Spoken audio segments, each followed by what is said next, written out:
very, very happy to have as our final speaker at this conference, and I'm going to say it wrong again, Angela Manku. That's possibly good. It's better than my previous effort. I've been saying the name all the time. Professor of Sociology at the University of Cape Town. I was a bit frightened when I read this. It says you're the most eminent public scholar in South Africa today, and I thought, oh, Jesus, no, we've invited here. But it's written a very, very well-received, widely discussed biography of Steve Beeper, another very widely discussed work by one of our future about racism in so-called post-apartheid South Africa, many, many pieces of journalism. If you look up on the website, on his website, you can read a lot of his journalistic work. So a very engaged person, and we're very, very happy that you could be with us at the end of our conference. Thanks so much. Thank you. Thank you for having me. I'm still a little jet lagged, so and thank you, Marcel, and thank you for the mention, and for making me kind of like rewrite my paper as I was listening. So while I was listening to you, I kind of like wrote the title for what I think is paper, which is from UCT, from the University of Cape Town to Donald Trump's America. Racism as cultural structure.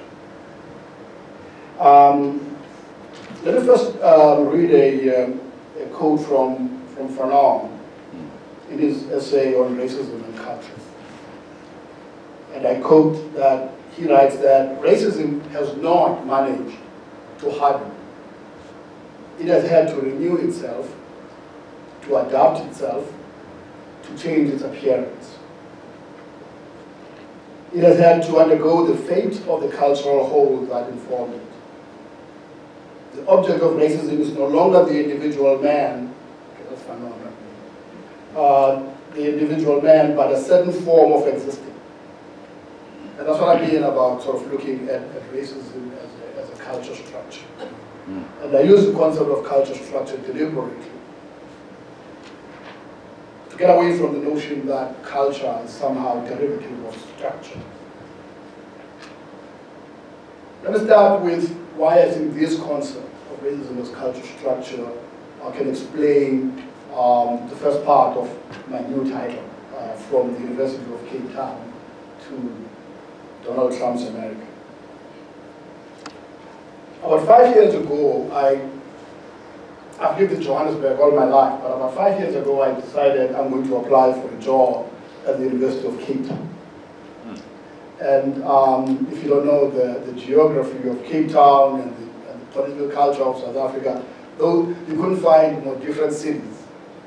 One still very white in its culture, and still very much segregated, and Johannesburg, on the other hand, much more, at least much better in terms of its racial integration. So they're very, very different cities. But I told myself when I moved down that I'm not going to get into politics of Cape Town. I'm just going to do my job and kind of like retire from public scholarship and public activism. So this was my retirement junket. When I got to UCT for the University of Cape Town, one of the things I noticed first was our syllabus, the sociology syllabus. And it was exactly the same thing I read when I went to university 30 years ago. It was the same text, the same readings, Karl Marx, Durkheim, Weber. I mean, and I said to my colleagues, look, I'm not going to teach this. And what I'm going to do is to look into the history, actually, of African intellectuals, the history of black people in this country over the past 200 years, and see what it is that they had to say about society.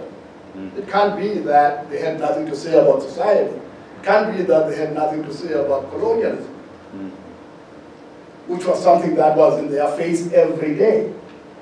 And lo and behold, of course, you go into the archive, and there are all these endless volumes that were written by African intellectuals, black intellectuals in the 19th century.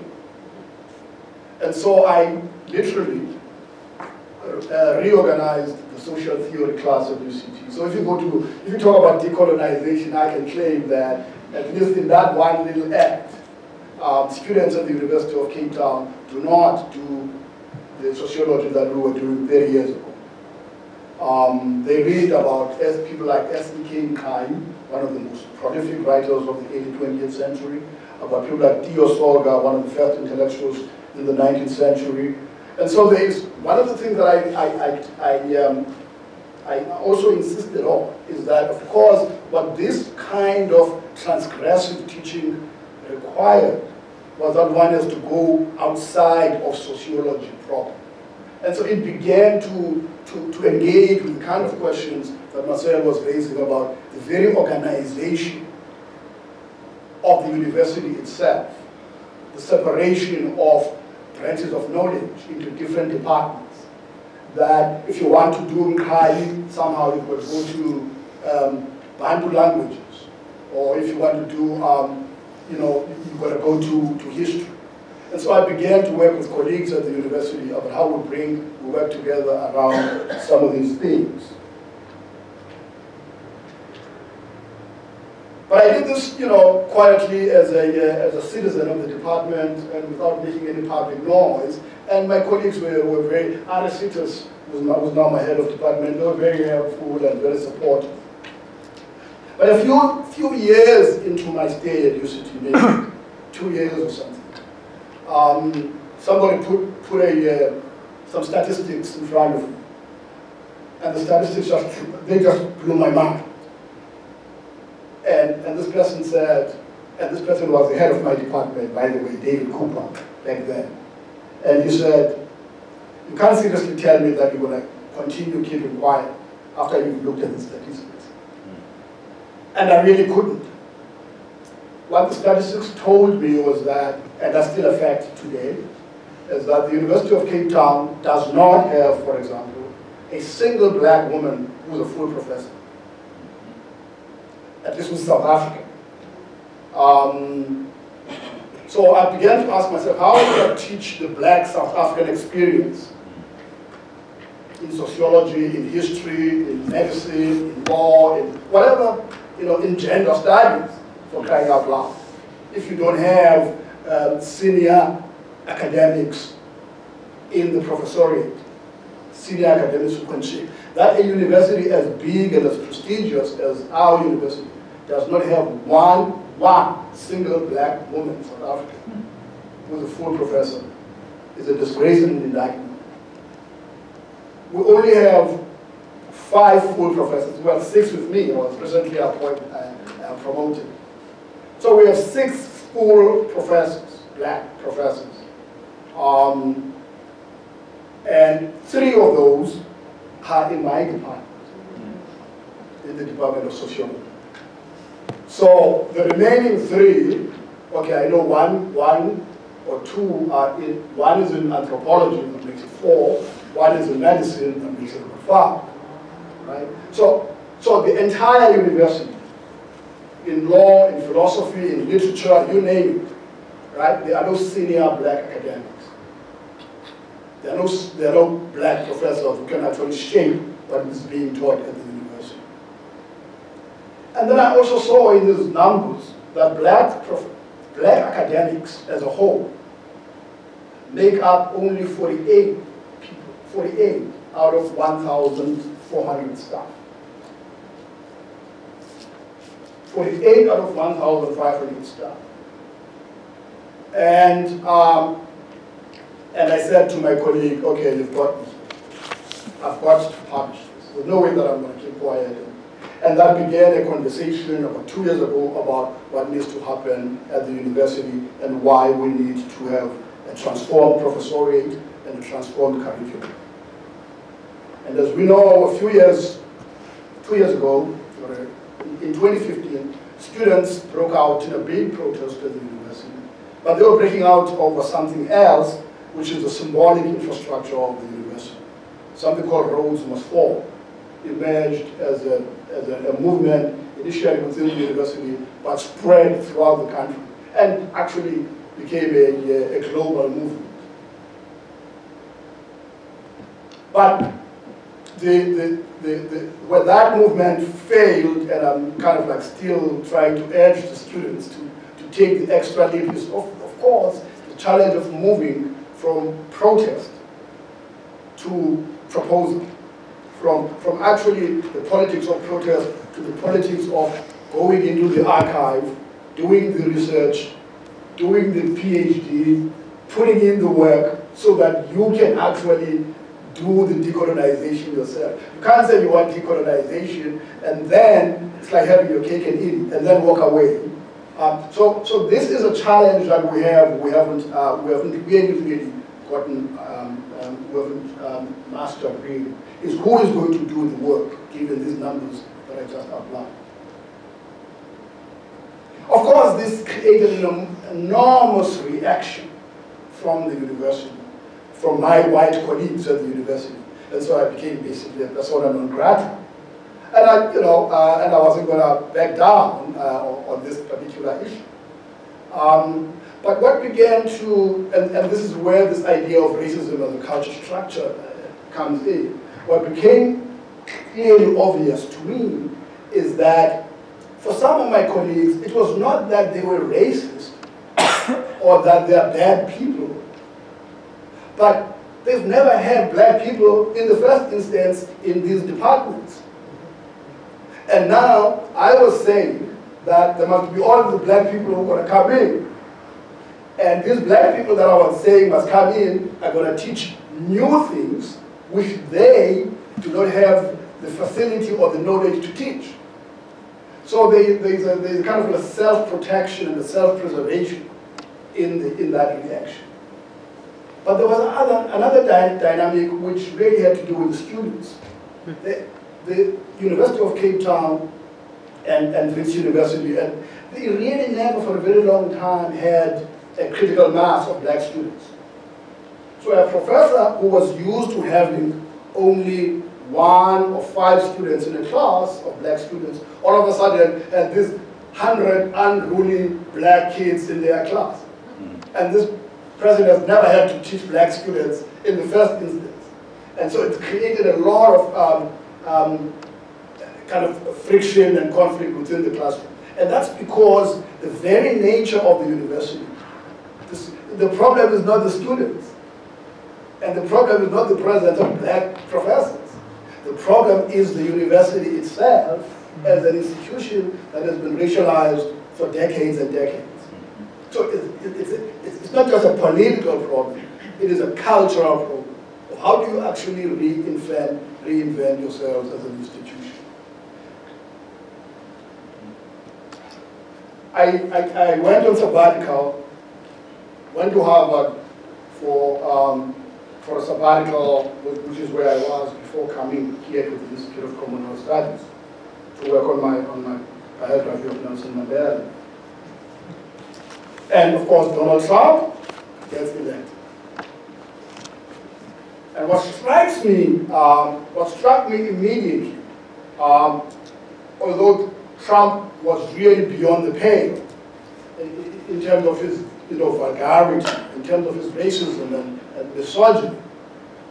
But what struck me are the decent, everyday white Americans who actually embraced this fellow and voted for him in such large numbers, despite the racism, despite the misogyny. And so what I'm really curious about in talking about Trump, quite frankly, is that Trump per se. It's really the reaction to it in American society. And the reaction for the most part, and I won't even go into the policy debates. One of the first things that happened, of course, is that the media and scholars and pundits began to find ways to explain why white folks were voting the way they were doing. And I said, okay, put that aside, do a thought experiment for a moment. Imagine Trump has got a little bit of melanin in his skin, he's got hair that looks like me. Basically, imagine that he's a black politician. Imagine a black politician who goes about issuing all these racist statements, who goes about issuing all these sexist statements, who has all these corrupt entanglements, right? And then imagine in that thought experiment, voters coming in their numbers to vote for this person. It doesn't require genius to tell you that newspapers' headlines would be talking about another Mugabe or another Idi Amin, who is a dictator and corrupt. But not only that, they would also talk about how backward black people are in following such a leader so blindly. There wouldn't be the kind of sophisticated analysis that we have seen in the wake of Trump and why people voted for Trump. And we have to ask ourselves why that is. And the answer to that, for me, is a barometer or a way of looking at how the culture of society, not so much the politics, but how the culture of society structures the way that people act. And to the extent that they discount brazen, unacceptable conduct from a white politician and from their own going along with that politician.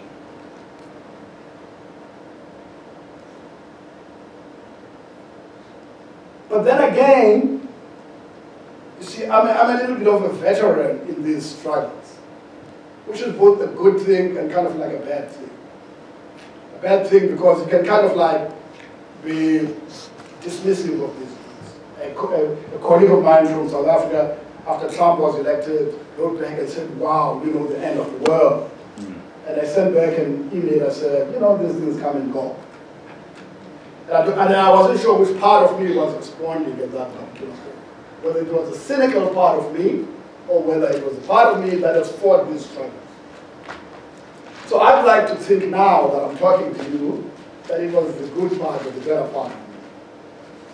And on that basis, I want to make a wager that even though I have spoken largely about racism as a culture structure or, you know, or some kind of habitus, I don't want to be fatalistic about that. I think actually it's a habitus that is really on shaky grounds. And so I do want to make a wager that before I get to that, let me just say one quick thing about how stupid racism actually is and dangerous. Because many people are recognizing two things now. That the white nationalist right in the United States is basically seeing somebody like Vladimir Putin as its hero. He has become the great white hero, irrespective of problematic person that he is. So you find now in the United States, it's weird. It's when you turn on television and you see all these right-wing politicians actually end up defending Putin and what he has done in the United States in intervening in the elections. And it's almost unheralded. It's almost unheard of. But there is almost like a seismic change. And I think that the reason they've gotten to that is this racialized way of thinking about the world. Not only seeing Putin as a new hero, but also making sure that the anti-Obama phenomenon kind of like keeps its momentum. The second thing is that many of the people who voted for Trump find now that they're going to lose their health care. The health care that they owe to this black dude. And so people are like, but you voted for this person and you're not going to have health care and you're going to die. So there's something about thinking in racist ways that actually acts against the interests of racists in the final analysis. The problem, of course, is that the final analysis comes when a lot of people have paid too high a price. Let me come back then to my wager, which is simply that even though there is a resurgence of racism around the world, and even though this is a scary moment, first of all, and maybe this is the hopeful part of me, is that the reality of Trump, the president, the disastrous presidency is going to be, hopefully somehow, will be a wake-up call. And as people begin to lose their health care, maybe they will begin, and again, I'm being hopeful here.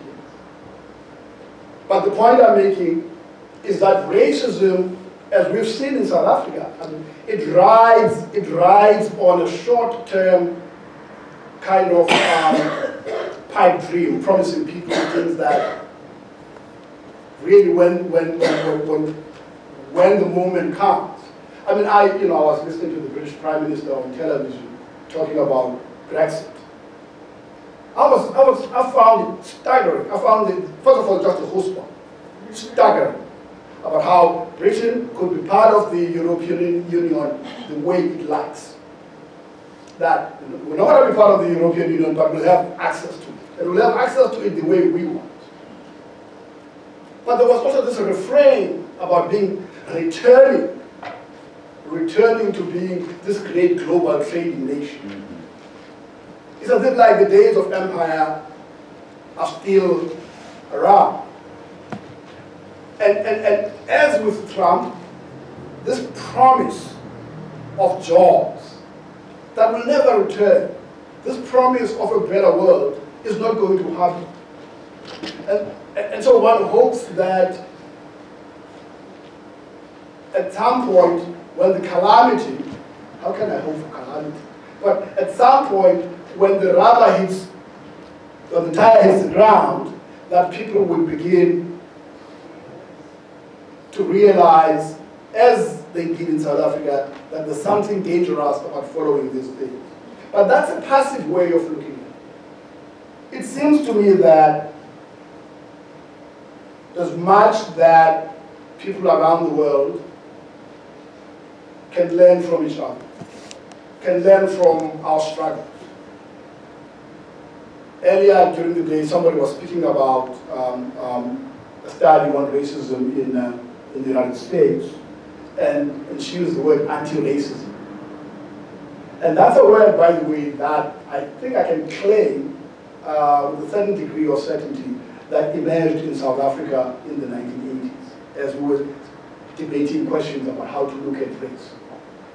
That there is a whole lot of learning about how to think about race, about the experience of race, about the cost of race, that we can learn, but also about how to organize. Because the other thing again, this is the hopeful side of me, the other thing is that even if racism is beginning to re-emerge, it can't reimpose itself in the way that it did in the past. There are just too many people who are opposed to racism across the color line for us to be able to forge new multiracial alliances. Now, I speak as somebody who comes from the Black consciousness movement in South Africa, a movement that was only a movement for Black people during the struggle. But I'm convinced that now, in this day and age, when at least we're not as oppressed as we were, that there must be ways of building alliances, of finding commonality about how to speak about racism, not just as a black-white issue, by the way, because the history of racism and the way it has spread over the centuries is that the hate that white racism bred against black people is a racism that then became universalized, and it became, in fact, even the term itself of race emerged within the context of, religion in Spain, right, when against Jews and the Moors. So, right, so that way of thinking is not just a matter of black-white, but it is about how we talk, how we think about each other, and how we relate to each other. And it seems to me that the question is whether we can put together a global alliance, a global way of thinking that in a way moves us away from the path that I think that people like Trump are taking the world right now.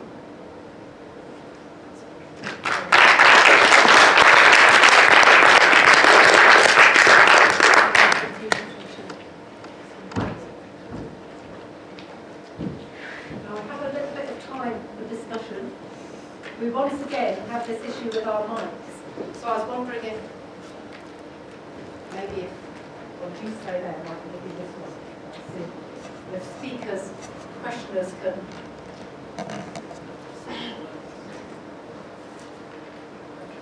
So anyone who has any comments or questions they'd like to make?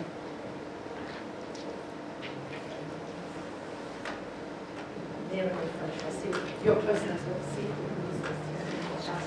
Thank you very much for two very interesting as well as important presentations. And from my visits in South Africa, I can really recognize a lot of the issues that you're talking about. But I think that what was missing in the second presentation was, and in a way it was in the title but not in the content of much of the first one, was this notion of neoliberal university, neoliberal society, globalizations.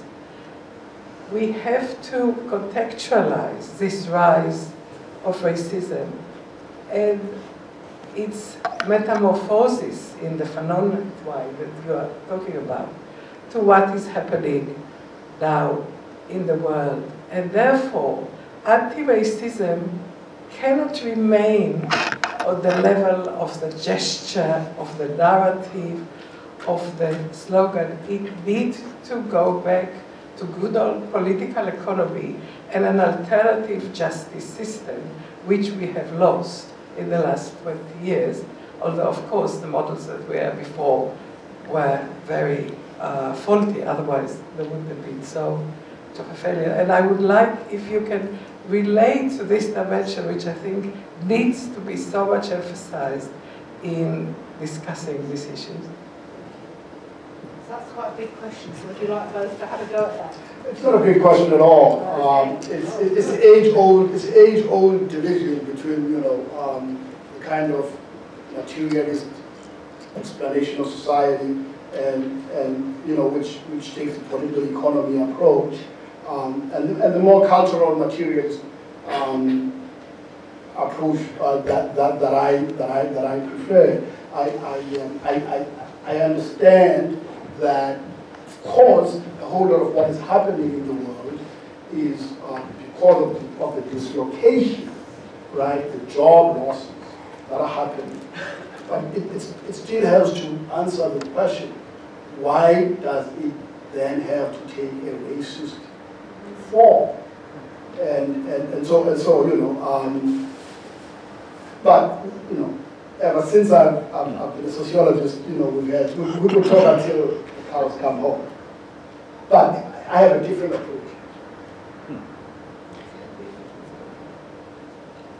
I think some of what was in Rolleur's talk about, you can't necessarily just change things by changing the curriculum or the staff. There must be an entire change in the university. Was also some of the things that I was suggesting and maybe didn't get into deeply enough. But if I just think of something quite small in terms of what in the New Zealand context is performance-based research funding, or here there's a research and assessment frame, or whatever it's called now, and South Africa's NRO, National Research Foundation's system of rating. All of these rating things all over the world. I mean, they're part and parcel of that neoliberal logic and of money coming into the university for certain kinds of things and certain kinds of publications and certain, we spoke about this yesterday in one of the panels about international students and how they really are the cash cows of universities. And many of those things have no time for Indigenous protocols. I was saying to Clonella earlier that I was told by the Deputy Vice Chancellor of Research at the University of Otago when I was going through these exercises that this edited book that I'm currently working on doesn't count as a publication. It counts as peer recognition, but it doesn't count as a publication. And in my area, and I suspect most of the kinds of work that we do, collaborative work is so critical to what we're doing. But the way in which knowledge is, we are being expected to produce knowledge in the context of the neoliberal university has no time and no recognition for these more collaborative efforts. PhD students, the 3-year time limit to produce this kind of work. Not every study is the same. Not every study is going to take 3 years. So there's these sorts of rigid ways, and it's partly what I was saying about the internationalization of the curriculum, which is eerie and very creepy, because all it is a way of saying we are now able to compare what you're doing over there in the global south with what you're doing in the global north. And these things are, there's these great differences that we're going to end up overlooking.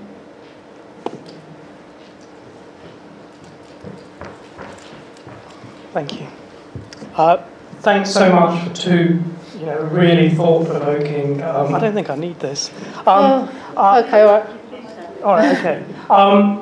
Two really thought-provoking presentations. The question I'm interested in is this idea of thinking about global alliances.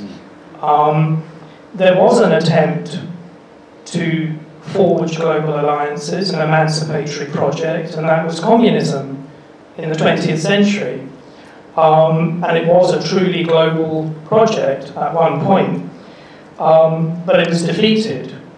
And we live in the slipstream still, I think, of that defeat, particularly in the West, where we've seen, I think, a stigmatization of the idea of socialism, such that even some of us who classify ourselves as Marxists are slightly frightened to say so in public. Yeah? We find other ways of saying this. And so my point is there's a disidentification that is very much present here in the West, such that it reminds me of what Marx said about the current, not the current status, but the danger, the common ruin of the contending classes. It seems that we're in that kind of moment where there isn't this kind of emancipatory vision that can cohere us. So my question to both of you is, what is our 21st century vision that can cohere a global alliance? I wonder if we could take the other question from the back as well, so that we get a bit more chance of other people speaking. Who wanted to say? Yeah, I only have simple questions. You named writers. My question was really simple. You named some writers earlier in your address, and I couldn't write their names down fast enough, and I wondered if you could let me have them.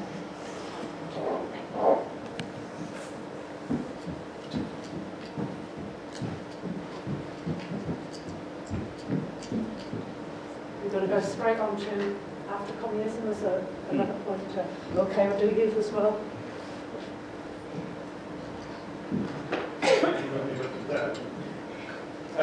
Yeah, that's a question for Marcel. Thank you very much.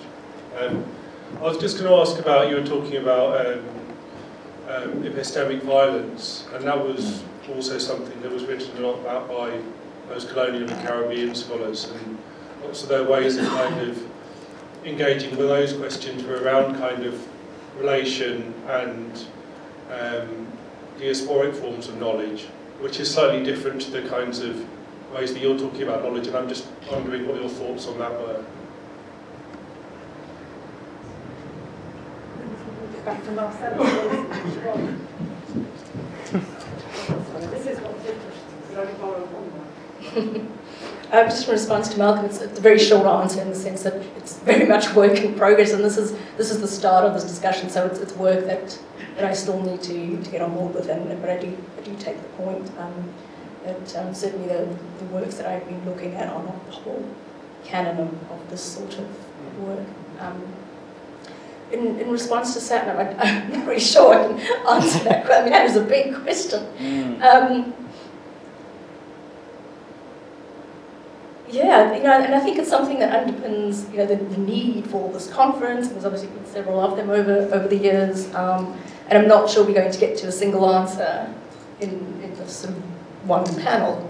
I sort of always joke with professors and other scholars at various universities that if everybody that I heard complaining about all these rating systems refused to do it, what are they going to do? I mean, can they actually fire everybody at a university? So either it's a situation of people are saying they don't like the rating processes openly or in certain kinds of circles, but actually privately they like the validation that they're getting from those things. Or we're left with a whole lot of people who are not very happy with that system. And it really that whole thing relies on solidarity. If I did it on my own and didn't partake in the exercise, I would very easily, I'm not confirmed yet or I don't have tenure yet at the University of Otago, I'd be fired in a heartbeat. But if everybody who was an A-rated professor and the whole sort of staff body who were forced to do this exercise, so I really do think that question depends on, and it is heavily reliant on solidarity. And how we get to that point, I think, is a critical question that I don't particularly have an answer for. You don't need that. Is that what it's working on? But it's a little, unless you've got signatures needs. Yeah, that's a tough one. And but the thing is that when the student movement erupted in South Africa in 2015, nobody saw it coming.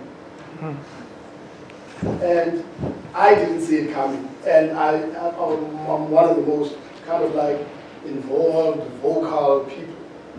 And on this particular day, I got an email from the student leader, can you please come and co-chair this rally with us? I was like, no, I'm a professor, I can't co-chair a rally. I can come and speak in support.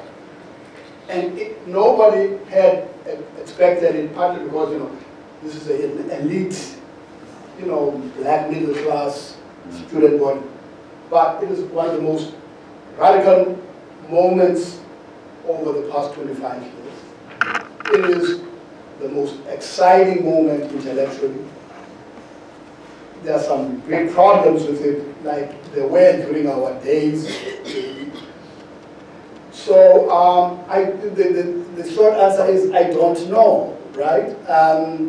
But I think that the student movement, for me, is really where a whole lot of the discussions.